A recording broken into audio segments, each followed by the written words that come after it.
کاشی بھائی، اس جنگل کو دیکھ کر تو مجھے افریقہ کے جنگل یاد آ گئے۔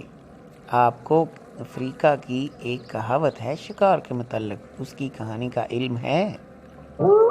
ہاں بھائی بالکل، افریقہ کے جنگلوں کے متعلق ایک بڑی کہاوت مشہور ہے۔ وہ یوں ہے کہ کئی ہزاروں سال پہلے ایک بادشاہ کو شکار کا بڑا شوق تھا۔ اس نے ایسا کیا کہ ایک دن مقرر کیا کہ افریقہ کے جنگلوں میں شکار کھیلنے نکلے گا، اور اس نے اپنے ساتھ کافی ٹیم بھی اکٹھی کر لی۔ کافی زیادہ سپاہی، گھڑ سوار اور دوسرے لوگ بھی ساتھ کر لیے، جو کہ اسے پورا شاہی پروٹوکول دیا کرتے تھے۔ تو شکاری نے کہا کہ بادشاہ سلامت، گستاخی کی معافی چاہتا ہوں، اتنے لوگوں کی شکار میں ضرورت نہیں ہوتی۔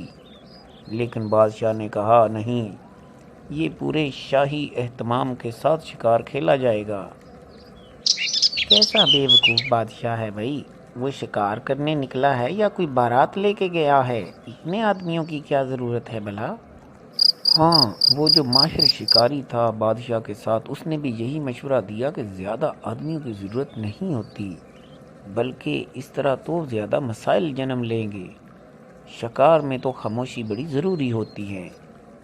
لیکن بادشاہ جنگلوں میں مارا مارا پھرتا رہا۔ وہ سارے لوگ بھی بادشاہ کے پیچھے پیچھے دائیں بائیں اسی طرح پورا پروٹوکول دے کر اس کے چلتے رہے، لیکن کوئی شکار ہاتھ نہ لگا۔ جیسے کوئی جانور جنگل میں دکھائی دیتا، وہ اتنے لوگوں کی آہٹ سن کر بھاگ جاتے، جس کی وجہ سے بادشاہ بڑا پریشان ہوا، اور کافی دن اس طرح ہی شکار کھیلنے نکلتا، لیکن کوئی شکار ہاتھ نہ لگتا۔ آخر 4-5 دن بعد اس ماہر شکاری نے بادشاہ سے کہا، بادشاہ سلامت، حق بات تو یہ ہے کہ شور اور شکار ایک ساتھ نہیں چل سکتے۔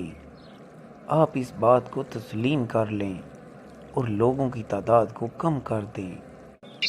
ہاں بھائی، بالکل یہی کہاوت ہے افریقہ کی کہ شور اور شکار ایک ساتھ نہیں چل سکتے۔ ٹھیک کہا تم نے۔ تو آخر اس بادشاہ کو سمجھ آئی یا نہیں؟ ہاں بھائی، اس ماہر شکاری کی بات بادشاہ کی عقل میں آخر کار آ گئی، اور پھر اگلے دن جب وہ شکار پہ نکلا تو صرف 3-4 خاص لوگوں کو اس نے ساتھ لیا اور ماہر شکاری کے ساتھ نکل گیا، اور آخر کار وہی ہوا کہ وہ 2-3 شکار کرنے میں کامیاب ہو گیا۔ تو تب سے یہ افریقہ کی کہاوت بڑی مشہور ہے کہ شور اور شکار ایک ساتھ نہیں چل سکتے۔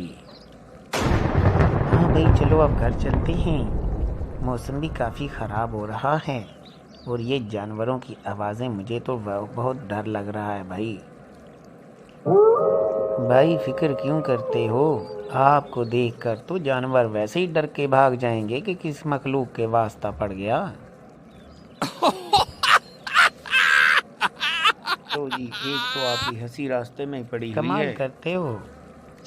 او بھائی ہنسو نہیں، آپ کی ہنسی سے تو واقعی سارے جانور اکٹھے ہو جائیں گے کہ کیا میلہ لگا ہوا ہے اس طرف۔ شکاری بننے کے چکر میں نہ پڑو، گھر جانے کی تیاری کرو۔ نہ کرنا اب۔